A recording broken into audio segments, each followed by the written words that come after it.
This is a Fox News alert. There has been a mass shooting at a movie theater in Aurora, Colorado. It happened overnight. A masked gunman killed at least 14 people, and police are saying at least 50 others are hurt. All this during the midnight premiere of the new Batman movie, The Dark Knight Rises. The gunman reportedly setting off some kind of smoke bomb before opening fire. He is now in police custody. Last year, 2012, July 20th, Aurora, Colorado's midnight premiere of The Dark Knight was a dark night filled with horror and fear. Official story is weird, let's make sure that it's clear. They said that James Holmes entered the emergency exit and started bursting his weapons. But first, throwing a tear gas grenade.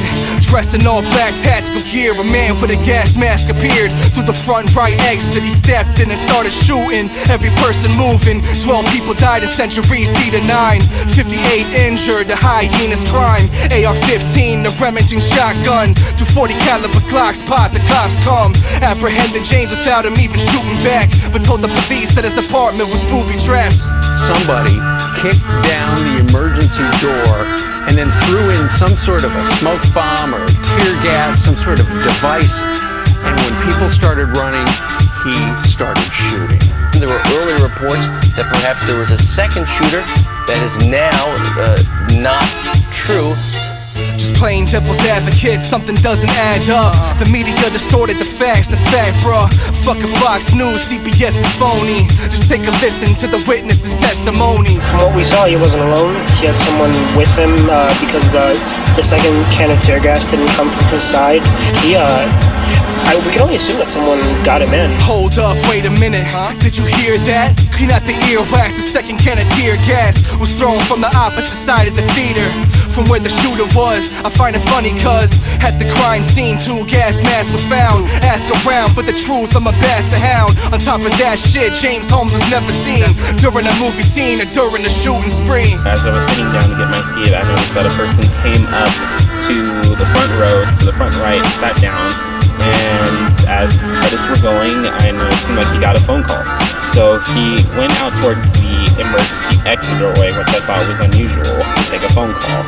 And it seemed like he probably pried it open or probably did not let it latch all the way. Let's dig a little deeper down the rabbit hole. The J. Holmes act alone, I don't think so. For one, to this day, we still haven't seen the camera footage of the second shooter mentioned on the police scanner. Start Denver cars. 321. One of the shooters might be wearing a white and blue plaid shirt. And this seems to be the same case as Sandy Hook. Too many holes in the story, it's a scandalous look. Planned by crooks to pass gun laws and take charge. James' dad, Dr. Robert Holmes, thank God. He created algorithms that detected bank fraud. Vicious snakes fixing interest rates in the States. 2 weeks before Senate hearing meant to pry. Peter Lansden Robert was set to testify. And the LIBOR scandal, need to buy more ammo. Look it up yourself if you need to find more examples. Within just a couple of days after the Connecticut school shooting, alternative media has blown up with reports of an eerie connection between the Connecticut shooting and the Colorado theater shooting. Alternative media claiming that the fathers of both of these shooters are actually connected in a very strange way, because both of them, the reports say, were set to testify before the Senate in the LIBOR scandal. Is it true? According to ABC News, Peter Lanza is a vice president at GE Capital and had been a partner at global accounting giant Ernst & Young. Now the hook here, again according to alternative media, is that Peter Lanza was actually scheduled to testify before the Senate in the LIBOR scandal. What is LIBOR? It's an acronym for the London Interbank Offer Rate.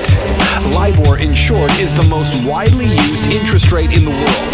Estimates of how much money is tied to LIBOR vary from $350 trillion, yeah, with a T, to $800 trillion.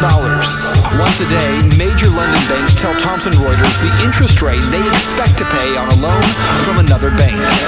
Thomson Reuters drops those rates in the highest and lowest 25% and averages the 50% in the middle. And that is the LIBOR rate.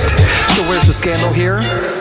Well, it came to light in the middle part of this year and even some years ago that some banks were actually going through the process of manipulating those interest rates. In fact, some of those banks may have actually deflated or inflated those interest rates in order to give the impression that they were more creditworthy than they really were. It is a complicated story and a huge scandal because hundreds of trillions of dollars were affected by this LIBOR rate.